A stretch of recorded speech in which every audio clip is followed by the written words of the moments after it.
ನಿನ್ನಣ್ಣ ಯುಧಿಷ್ಠಿರನನ್ನು ರಥದಿಂದ ಎಳೆದು ಎಡಗಾಲಲ್ಲಿ ಛಾಡಿಕೊಂಡಿದ್ದಾಗ ಇದಿರಾದವ ನೀನು ಹೀನ ಬಲರನ್ನು ಗೆದ್ದಂತಲ್ಲ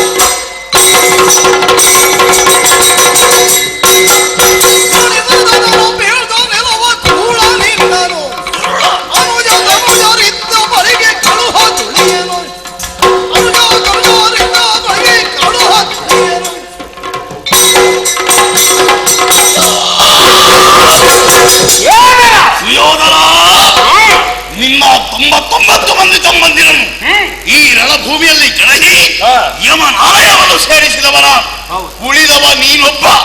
ನಿಮ್ಮ ಅಹಂಕಾರ ನಿಮ್ಮ ಛಲ ಈ ಕ್ಷಣದಲ್ಲಿ ತೀರಿಸಬೇಕು.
ಭೀಮಸೇನನಿಗೆ ಎಲ್ಲಿ ಹೋದ್ರು ಬಿಡುವ ನಾನಲ್ಲ. ನಿನ್ನನ್ನು ನಾನು ಬಿಟ್ಟೆನೆಂದು ಭಾವಿಸಿದೆಯೋ? ಏನು ಮಾಡ್ತೇನೆ ಗೊತ್ತೇ?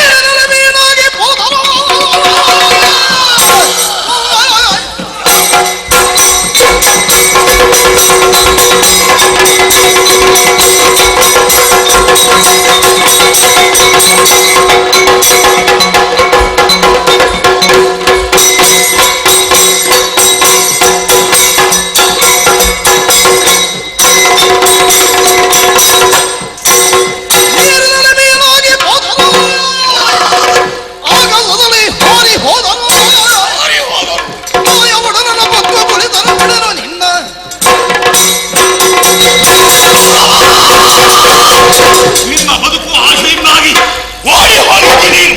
ಎಲ್ಲಿ ಹೋಗ್ತಿ, ಎಲ್ಲಿ ಓಡ್ತಿ? ಜಲವನ್ನು ಸೇರಿ ನೀನು ಬದುಕುವುದಕ್ಕೆ ಆಶೆ ಪಡ್ತೀಯೋ? ನೀರಲ್ಲಿ ಮೀನಾಗಿ ಹೋದರೂ ನಾನು ಬಿಡಲಾರೆ.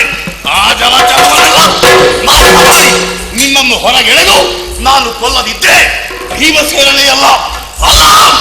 ಆಕಾಶ ಮಾರ್ಗದಲ್ಲಿ ಪಕ್ಷಿ ಸಂಕುಲಗಳು ಹಾರಾಡ್ತವೆ. ಆ ಪಕ್ಷಿ ಸಂಕುಲದ ಜೊತೆಯಲ್ಲಿ ಬದುಕಿ ನೀನು ಬದುಕುವುದಕ್ಕೆ ಇಚ್ಛೆ ಪಡ್ತೀಯೋ? ಬಿಡಲಾರೆ. ಪಕ್ಷಿ ಸಂಕುಲವಲ್ಲ, ನಿನ್ನನ್ನು ಹೊರಗೆಳೆದಿದ್ರೆ ನಾನು ವಾಯುಸುತನೆಲ್ಲ ಅಲ್ಲ. ಮೂರು ಮೂರ್ತಿಗಳಲ್ಲಿ ಬರ ಹೋಗಿ ಬದುಕುವುದಕ್ಕೆ ಇಚ್ಛೆ ಪಡ್ತೀಯೋ? ಮೂರು ಮೂರ್ತಿಗಳಿಗೆ ಸರಿಯಾದ ನಿನ್ನನ್ನು ಅಲ್ಲಿಂದ ಕರೆತಂದು ಶಿಕ್ಷಿಸದಿದ್ದರೆ ಕುಂತಿ ಪುತ್ರ ನಾನಲ್ಲ. ನಿನ್ನ ತಾಯಿ ನಂದಿನ ಬುರುಡೆ ಗಾಂಧಾರಿ, ಅವಳ ಉದರವನ್ನು ಸೇರಿ ಬದುಕುವುದಕ್ಕೆ ಇಚ್ಛೆ ಪಡ್ತೀಯೋ? ಬಿಡಲಾರೆ. ನಿನ್ನ ತಾಯಿಯ ಉದರವನ್ನು ಸೇರಿ ನಿನ್ನನ್ನು ಹೊರಗೆ ಕೊಲ್ಲದಿದ್ರೆ ನಾನು ಭೀಮಸೇನನೇ ಅಲ್ಲ. ಗೌರವ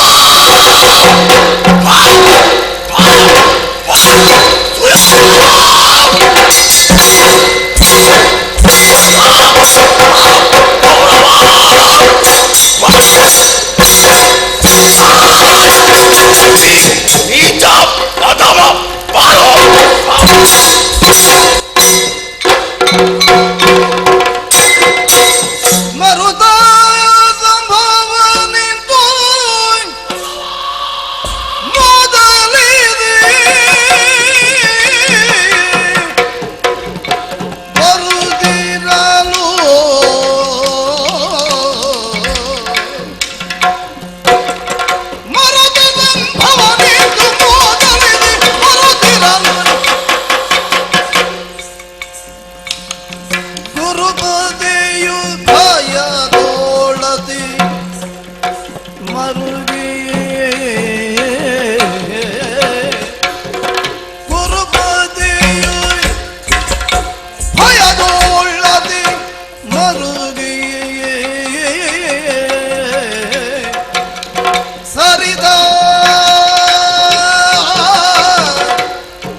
ಒಂದೊಂದಾಗಿ ನನ್ನ ಕಿವಿಗಳನ್ನಪ್ಪಳಿಸುತ್ತದೆ. ಮರುತ ಜಾತನೆ. ಆದುದರಿಂದಲೇ ವಾಯುದೇವನು ಆತನಿಗೆ ಸಹಕಾರಿಯಾಗಿ ಆ ಎಳೆಯಿಂದಲೇ ಬೀಸಿ ಬರುತ್ತಾ ಧ್ವನಿ ಸ್ಪಷ್ಟವಾಗಿ ನನಗೆ ನಾಟುವಂತೆ ಮಾಡುತ್ತಿದ್ದಾನೆ. ಏಕಾಂಗಿಯಾಗಿ ಪೂರ್ವ ದಿಶಾಮುಖನಾಗಿ ನಾನೊಬ್ಬನೇ ಮುಂದೆ ಮುಂದೆ ಸಾಗಿ ಯುದ್ಧ ಭೂಮಿಯಲ್ಲಿ ಭೀಮನಿಗೆ ಪರಾಂಗುಖನಾಗಿದ್ದೇನೆ. ನನ್ನ ಜೊತೆಯಲ್ಲಿ ಪೇಳಲೆ ನಾದ ಛತ್ರ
ಒಬ್ಬನೇ ಮುಂದೆ ಬಂದರೆ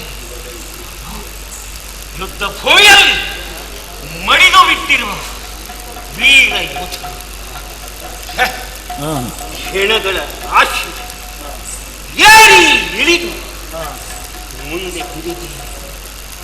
ರಣಭೂಮಿಯ ದಾರುಣ ದೃಶ್ಯಗಳು ಎಂತಹನ ಹೃದಯವನ್ನಾದರೂ ಕ್ಷಣ ಹೊತ್ತು ಸ್ತಂಭೀಭೂತವನ್ನಾಗಿಸುವುದಕ್ಕೆ ಶಕ್ತವಾಗಿದೆ. ಮರಣಾಕ್ರಂದನ ಹಿಂದೆಡೆಯಿದೆ. ಇದಕ್ಕೆಲ್ಲ ನಾನೇ ಕಾರಣನಾದ. ಎನಿತು ಬಲವಿರಲು ಮತ್ತೆನಿದು ಸಂಪದವಿರಲು ಎನಿದು ಭಟರಿರಲು ಮುದದಿಂದ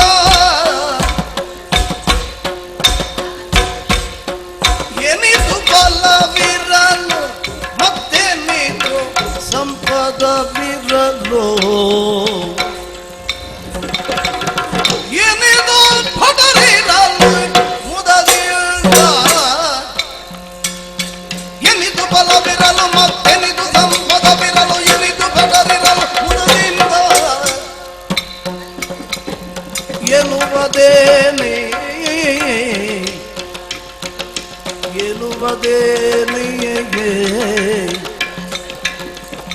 ದೈವ ಬಲವಿಲ್ಲದುದರಿಂದ ಇನಿದಾದುದ ರಸ ಕೇಳೆಂದ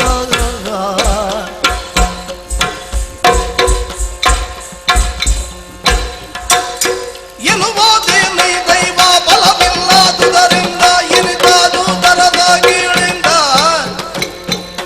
ಇನಿದಾದುದ ರಸ ಕೇಳಿಂದ ಆ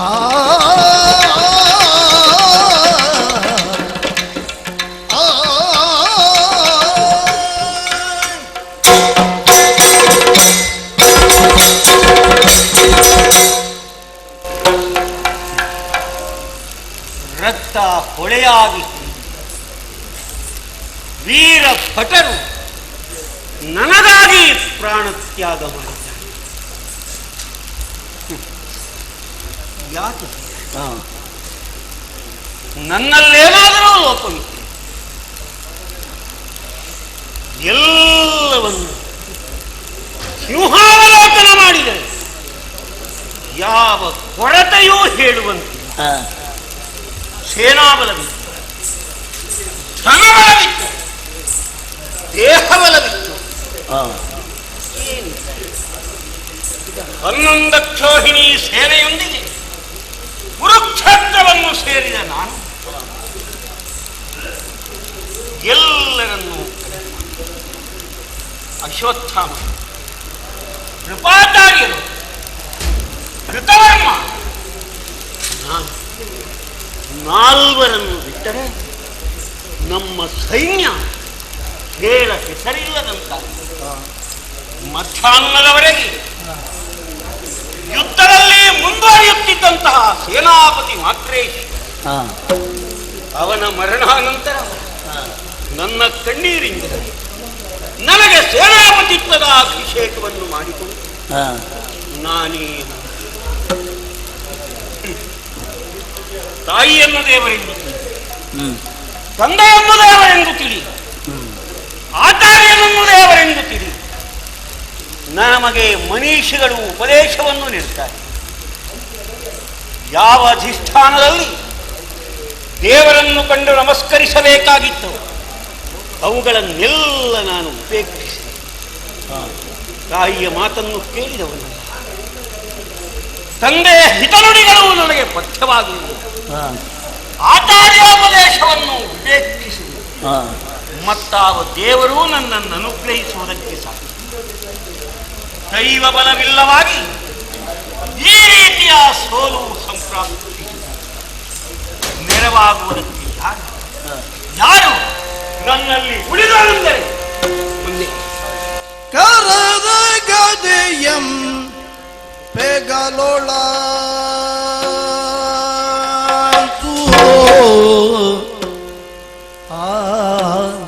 ಸುಯೋಧನ ಪರಿಬುದ್ಧಿಹ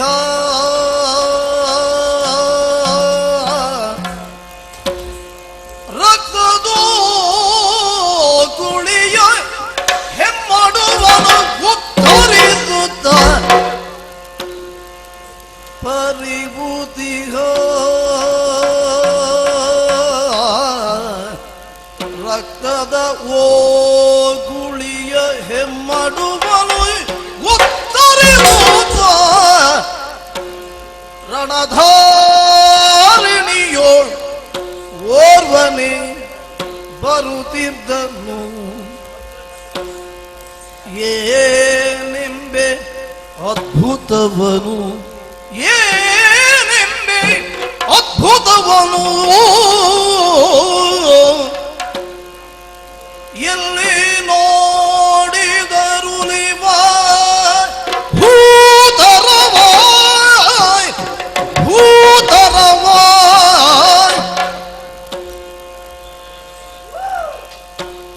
ಎಲ್ಲಿ ನೋಡಿದರು ನೀವ ಪ್ರೇತರವ ಪ್ರೇತರವ, ಎಲ್ಲಿ ನೋಡಿದರಲ್ವ ಕಾಕರವ ಕಾಕರವ ಭೂಕಭ್ರಭ ಗಲ್ಲಿದುದು ಜಂಬುಗಾನೆ ಕರವ ಭೀಕರವ ಶಾಕಿನಿ ಗಣದರವು ಶಾಕಿನಿ ಗಣದರವು ನಿಲ್ಲದಾರ್ಭಟಿಪ ಭೇತಾಳರವ ಆರ್ಭಟಿಪ ಭೇತಾಳರವ ಅಲ್ಲಲ್ಲಿ ಬಿಸಿರ ಕೂತ ಹರಿವಾರ,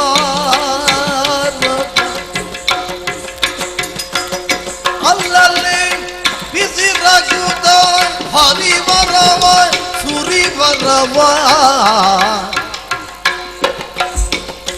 ಜಲ್ಲೆ ಮಾಯಿ ಗೃಧ್ರವೋ ಮಾಯುರವ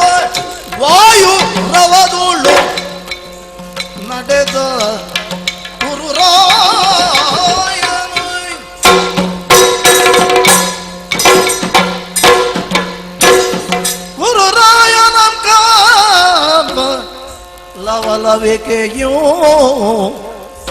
ಎಲ್ಲಿ ಸಂಜಯಂ ಬರುತ್ತಿದ್ದನು.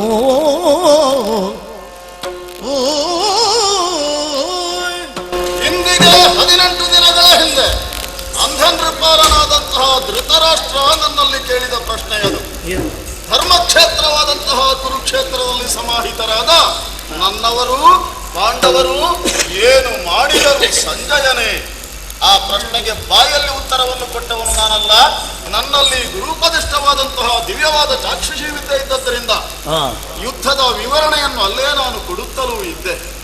ಈ ಹೊತ್ತಿನಲ್ಲಿ ನನ್ನ ಚಾಕ್ಷುಷಿ ವಿದ್ಯೆಯ ವ್ಯಾಪ್ತಿಗಿಂತ ಹೊರಗುಳಿದರಲ್ಲ ಸುಯೋಧನ. ಎಲ್ಲಿ ನನ್ನ ಮಗ, ಎಲ್ಲಿ ನನ್ನ ಮಗ ಅಂತ ಪರಿತಪಿಸ್ತಾ ಇದ್ದಂತಹ ಅಂಧನೃಪಾಲನಿಗೆ ಧೈರ್ಯದ ಮಾತನ್ನು ಹೇಳಿದ್ದೇನೆ. ಕುರುಕ್ಷೇತ್ರದ ರಣಾಂಗಣಕ್ಕೆ ಬಂದೇನಾದರೆ ಹೆಣಗಳ ರಾಶಿಯೊಂದನ್ನು ಬಿಟ್ರೆ ಕೌರವನ ಸುಳಿವಿಲ್ಲ. ಎಲ್ಲಿ ಹೋದ ಸುಯೋಧನ? ದೊರೆ ಓ ಸುಯೋಧನ! ಹಾತು ಗಿಡದೆ ಐತರುವ ಕುರುಕುಲನಾಥನನು ಕಾಣುತ್ತ ಸಂಜಯನೋದು ಮನದುಳು ಚಿಂತಿಸುತ್ತ ಕಾಲ್ಗೆರಗಿ ಬೆಸಗೊಂಡ ಪುಡವಿ ಪಾಲಕ ಭಾಗ್ಯದಾಯಕ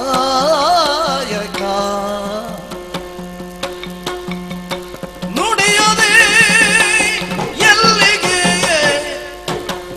ನಡೆಯುವೆ ಮೆಲ್ಲನೆ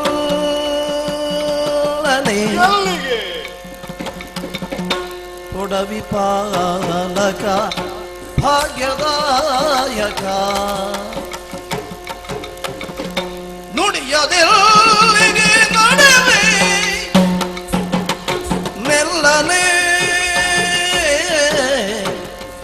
ಹೇಗಿದ್ದವನು ನೀನು? ಹೊಡಿವೆರೆ ಮೂಗಳ ನಿಂಬ ಛಲಗಳ ನುಡಿಯಡಗಿ ಹೀಗಾಯಿತೆ ಬಡಿವೆ ರಿಪುಗಳನ್ನು ಎಂಬ ಛಲಗಳ ನುಡಿಯಡಗಿ ಹೀಗಾಯಿತೆ ಪುಣ್ಯ ಫಲವೇ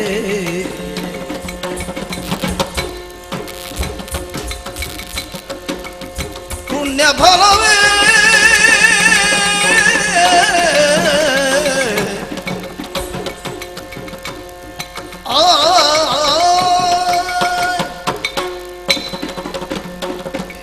ಪುಣ್ಯ ಫಲವೇ. ಪ್ರಭೋ ಸುಯೋಧನ, ಇಂತಹ ಸನ್ನಿವೇಶವೊಂದರಲ್ಲಿ ನಿನ್ನನ್ನು ಕಾಣುವ ಕಲ್ಪನೆಯನ್ನು ಈ ಹಸ್ತಿನಾವತಿಯ ಯಾವನೂ ಇದು ತನಕ ಹೊಂದಿರುವ ಸಾಧ್ಯತೆ ಇಲ್ಲವಾಗಿತ್ತು. ನೀನು ಏರಿದ ಎತ್ತರ ಎಷ್ಟು ಸುಯೋಧನ!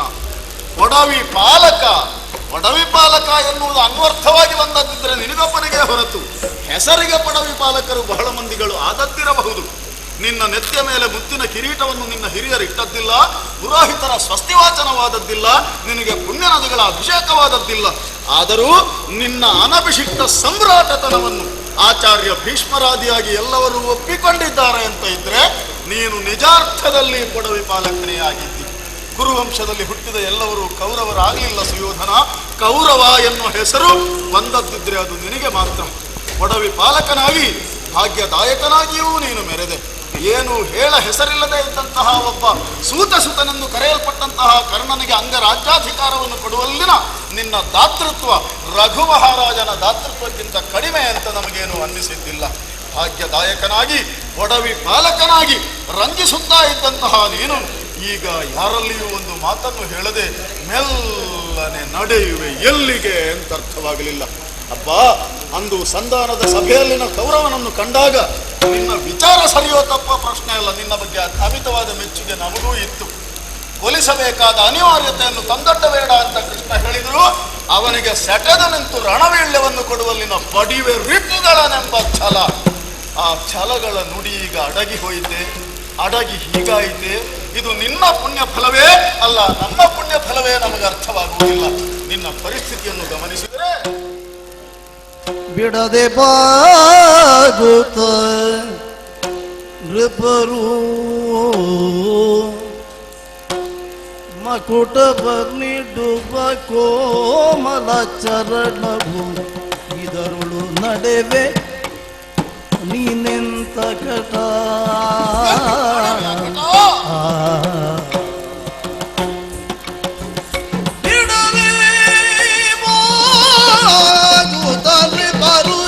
ಮಕುಟವ ನೀಡುವ ಕೋಮಲ ಚರಣವು ಇದರುಳು ನಡೆವೆ ನೀನೆಂತ ಕಡ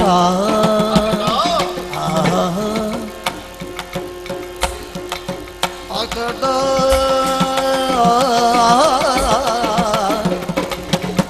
ಬೇಳೆ ಮಡುವಿನಂತೆಯ ರಕ್ತದಿ ನೀ ನಡೆವೆ ಮಡುವಿನಂತೆಯ ರಕ್ತದಿ ನೀ ನಡೆವೆ ಎಂದು ಅಕಡ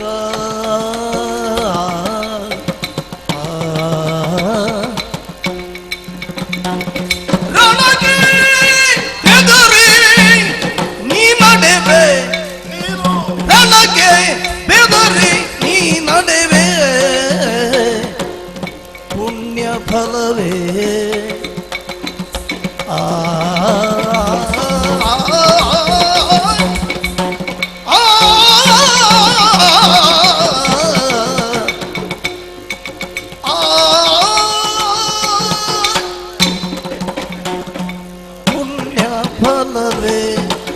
ಉಚಿತವಾದಂತಹ ಆಸನದಲ್ಲಿ ರಾಜಮಾತೆಯು ರಾಜಪಿತನು ವಿಜೃಂಭಿಸುತ್ತಿದ್ದ ಕಾಲದಲ್ಲಿ ಎಡ ಬಲಗಳಲ್ಲಿ ಮಂತ್ರಿ ಮಾಗಧರು, ಮುಂಗಡೆಯಲ್ಲಿ ಸಾಮಂತರು, ಬೆಂಗಡೆಯಲ್ಲಿ ಅಂಗರಕ್ಷಕರು, ಛತ್ರ ಚಾಮರಾದಿಗಳಿದ್ದಂತಹ ಭವ್ಯವಾದ ಕೌರವನ ಒಡ್ಡೋಲಗವನ್ನು ಕಂಡವರು ನಾವು. ಆ ಹೊತ್ತಿಗೆ ನಾವು ಪಟ್ಟ ಆನಂದ ಅಪರಿಮಿತವಾದದ್ದು ಸುಯೋಧನ. ನಿನ್ನ ಪಾದಗಳಿಗೆ ಈ ಆರ್ಯಾವರ್ತದ ಧರಣಿ ಪಾಲಕರೆಲ್ಲ ಕಿರೀಟ ಸಮೇತವಾದಂತಹ ತಲೆಯನ್ನು ಚಾಚಿದರಾದರೆ ಅವರ ಕಿರೀಟದಿಂದ ಉದುರಿ ಬಿದ್ದ ಮುತ್ತಿನಿಂದ ಇಡೀ ಸಭೆ ಬೆಳಗುತ್ತಿತ್ತು, ಶೋಭಾಯಮಾನವಾಗಿ ಕಾಣಿಸುತ್ತಾ ಇತ್ತು. ಬಿಡದೆ ಬಾಗುವ ನೃಪರು, ಅಂತಹ ನೃಪರು ಬಾಗುತ್ತಿದ್ದಂತಹ ಈ ಪಾದವನ್ನು ಈಗ ರಕ್ತದ ಮಡುವಿನಲ್ಲಿ ಒಂದೊಂದನ್ನು ಕೀಳುತ್ತಾ ಒಂದನ್ನು ನೆಡುತ್ತಾ ಹೋಗುತ್ತಾ ಇರುವ ಹಾಗೆ ಕಾಣಿಸ್ತಾ ಇದೆ. ಪಾಂಡವ ವಿದ್ವೇಷ ಎಂಬ ಒಂದನ್ನು ಬಿಟ್ಟರೆ ಸುಯೋಧನ, ನಿನ್ನಲ್ಲಿ ಪ್ರಪಂಚದ ಯಾವನು ಯಾವ ಕೆಟ್ಟ ಗುಣವನ್ನು ಗುರುತಿಸುವುದಕ್ಕೆ ಸಾಧ್ಯ ಇಲ್ಲ. ಒಳಿತೋ ಕೆಡುಕೋ ಎನ್ನುವುದು ಪ್ರಶ್ನೆಯಲ್ಲ, ಆದರೆ ರಿಪುಗಳನ್ನು ಪಡೆಯುತ್ತೇನೆ ಎಂಬ ಛಲ ಉಳಿದು ಹೋಯಿತೇ ಹೇಗೆ? ಈಗ ನೀನು ನಡೆದು ಹೋಗುತ್ತಿರುವ ಸ್ಥಿತಿಯನ್ನು ಕಂಡಾಗ ರಣಕ್ಕೆ ಬೆದರಿ ಹೆಮ್ಮೆಯಂತೆ ಹೋಗುತ್ತಾ ಇದ್ದೀಯೇನೋ ಅನ್ನಿಸ್ತಾ ಇದೆ. ಸುಯೋಧನ, ನಿನ್ನ ಈ ದುರವಸ್ಥೆ ಯಾಕೆ? ಏನಾಯ್ತಯ್ಯ?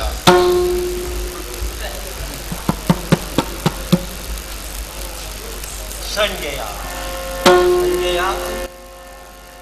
ಆದಡಲೆ ಸಂಜಯನೇ ನೀಗೆ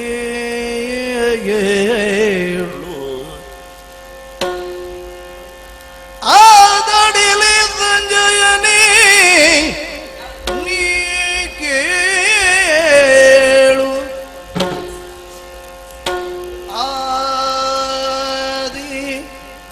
ಸುಕೃತ ವಿಶಾಲ ವನವದು ಸೀದು ಹೋದರೆ ಆದಿ ಸುಕೃತ ವಿಶಾಲ ವನವದು ಸೀದು ಹೋದರೆ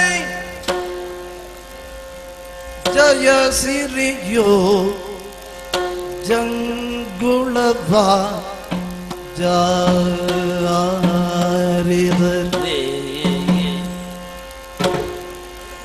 ಜಯ ಸಿರಿಯು ಜಂಗುಳವ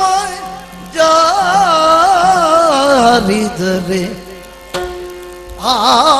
ಆಧರಿಸುವವರಾರು ಆಧರಿಸುವವರಾರು ವಿಧಿ ಬರೆದಾದಿಯಕ್ಷರಕ್ಕಿಂದು ಪ್ರತಿಕೂಲಾದಿಯುಂಟೆ ವಿಧಿ ಬರೆದಾದಿಯಕ್ಷರಕ್ಕಿಂದು ಪ್ರತಿಕೂಲಾದಿಯುಂಟೆ ಎನ್ನುತ್ತ ಕಂಬನಿ ತುಂಬಿ ಸುರಿದನು ಆದಡೆಲೆ ಸಂಜಯನೆಯೇ ನೀ ಕೇಳು ಆ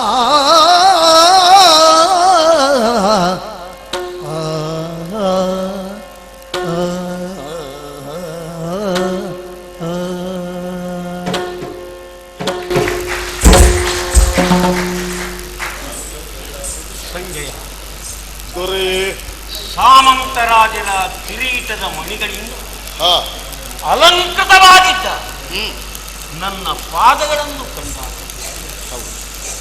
ನನ್ನ ದುಸ್ಥಿತಿಗೆ ಮರುಗುತ್ತಾ ಕಣ್ಣೀರಿಳಿಸುತ್ತೇವೆ. ಹೌದಯ್ಯ. ಯುದ್ಧಕ್ಕೆ ಹೆದರಿ ಯುದ್ಧ ಭೂಮಿಯಿಂದ ನಾನು ಪಲಾಯನ ಮಾಡುತ್ತೇನೆ. ಮತ್ತೆ ಸಂಜಯ,